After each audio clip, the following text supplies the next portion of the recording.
नाजरीन ग्रामी, आज की वीडियो में बात करेंगे कौम सबा के बारे में। कुछ ऐसे बशिंदे जिन्होंने सबा नामी एक जन्नत नजीर बस्ती को आबाद किया था। कौम सबा जिन्हें अल्लाह ने बेशुमार नेमतों से नवाजा था, लेकिन उन्होंने ऐसा कौन सा जुर्म किया था कि सिर्फ एक अदना से चूहे ने एक अजीम बस्ती को तबाह बर्बाद कर दिया। कौम सबा कौन थे और इनका अंजाम क्या हुआ? कुरान मजीद में अल्लाह ने हमारे लिए सबक आमोज किस्से बयान किए हैं। जहाँ कहीं किसी कौम की किसी बुराई का जिक्र है तो कहीं किसी कौम की सरकशी का तज़किरा भी मिलता है। इन अक़वाम पर आने वाले खौफनाक अजाब और इनके अंजाम से न सिर्फ कुरैश मक्का बल्कि अहले किताब और इस जमाने के लोग को भी डराया गया है, यहाँ तक कि ये दुनिया में आने वाले तमाम इंसानों के लिए नसीहत है। इन अक़वाम में से एक कौम ऐसी भी थी जिसे कौम सबा कहा जाता है। तारीख के मुताबिक सबा जनूबी अरब की एक बहुत बड़ी कौम का नाम था। कदीम जमाने से ही पूरी दुनिया में अरब की इस कौम को काफी शोहरत हासिल थी। 2500 साल कबल मसीह के असूलिया और बाबिल के कुतबे में भी इस कौम का जिक्र मिलता है, जिन्हें साहोम कहा गया है। इसी तरह बाइबल की किताब बरीमिया में भी इस कौम का जिक्र आता है। तारीख को घंगालिए तो ये मालूम होता है कि इस्लाम के ज़हूर से पहले जजीरा अरब में बसने वाली अक़वाम को मोरखीन ने 3 तबकों में तकसीम किया है, जो कि अरब पायदा, अरब अरबा और अरब मुस्तरिया कहलाते हैं। बहरहाल कौम सबा का ताल्लुक अरबों के दूसरे तबके यानी अरब अरबा से था। कौम सबा को सबा इसलिए कहते हैं क्योंकि इस इलाके को सबा नामी एक शख्स ने आबाद किया था। लिहाजा इब्ने अब्बास बयान करते हैं कि रसूल अल्लाह सल्लल्लाहु अलैहि वसल्लम से सवाल किया गया कि सबा कोई मर्द था या औरत या किसी मुल्क का नाम। आप सल्लल्लाहु अलैहि वसल्लम ने फरमाया कि सबा एक मर्द था जिसके 10 बेटे थे। इनमें से 6 यमन चले गए थे और 4 शाम चले गए थे। सबा साम बिन नूह के बेटे बुतान की औलाद थे। यही वजह है कि इन लोगों को बतानी अरब भी कहा जाता है। सबा का असल नाम अब्दुल शम्स था। अहले तारीख ने यह भी लिखा है कि अब्दुल शम्स ने अपने जमाने में आखिरी नबी की बिशारत सुनाई थी और वो एक नेक इंसान था। सबा जनूबी अरब के तमाम कबाइल का जद्दे अमजद था। इसने यमन का मशहूर शहर मुतारिफ करवाया।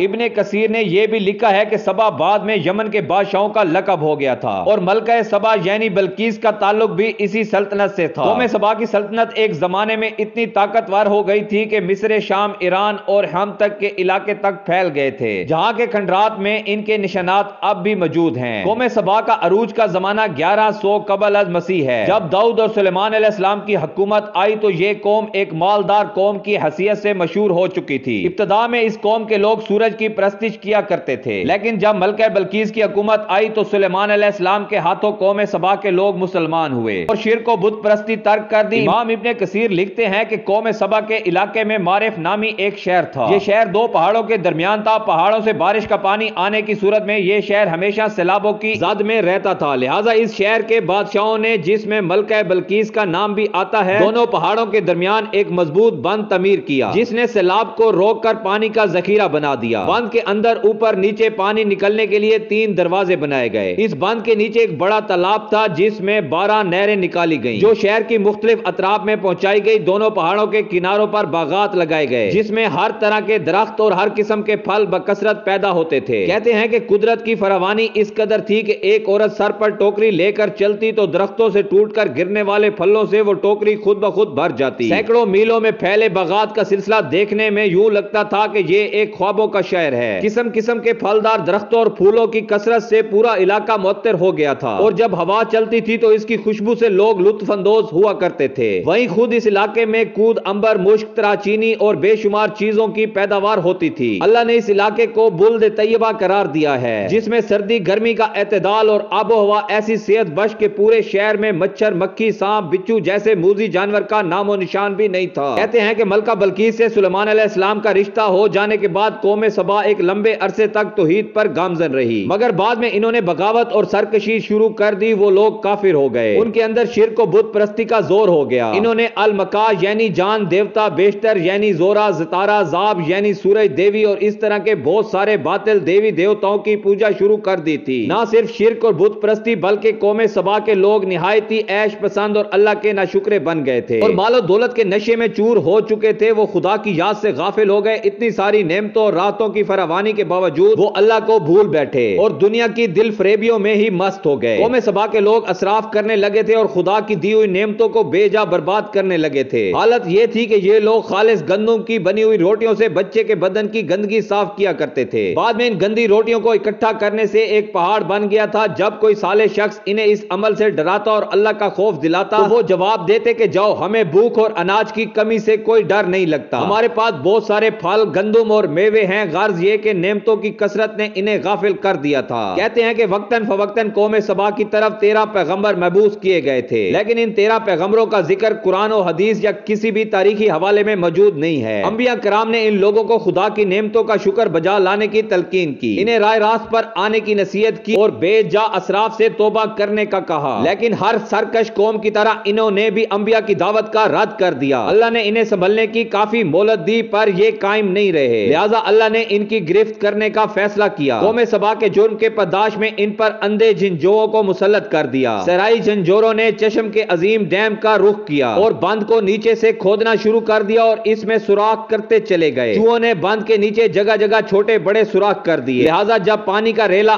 آیا تو اسے چوہوں کے بنائے گئے سوراخوں سے نکلنے کا موقع مل گیا۔ بند ٹوٹ گیا اور پانی پوری بستی میں پھیل گیا۔ قوم سبا کے تمام باغات اور کھیت پانی میں غرق ہو گئے۔ پانی کے ریلے میں اہل سبا کا مال و اسباب اور مویشی سب بہتے چلے گئے۔ اہل سبا کے خوبصورت سجے سجائے محلات اور مکانات ویران ہو گئے۔ سبا کے لوگ پانی میں غرق ہو کر ہلاک ہو گئے۔ مورخین لکھتے ہیں کہ سبا کے کچھ لوگ بھاگ کر عرب کے وسط میں یثرب چلے گئے۔ یہ قبلہ اول خدرج تھا جنہوں نے بعد میں مدینہ شہر کو آباد کیا، اور ان کا جد امجد عمر بن عامر نامی شخص تھا۔ نعمتوں کی کثرت نے قوم سبا کو شکر بجا لانے کے بجائے سرمست اور خدا کی یاد سے غافل کر دیا تھا، جس کے نتیجے میں انہیں تباہ کر ڈالا گیا۔ یہ سزا ان کے اپنے ہی اعمال کا بدلہ تھا جو انہوں نے کیے تھے۔ اس طرح اللہ کے غضب میں اس قوم کو انتہائی عروج سے گرا کر اس گڈھے میں پھینک دیا جہاں سے پھر کوئی مغلوب قوم کبھی کھڑی نہیں ہوتی۔ آخر میں ہماری اللہ تعالیٰ سے دعا ہے کہ اللہ تعالیٰ امت مسلمہ پر اپنا خاص کرم فرمائے۔ آمین ثم آمین۔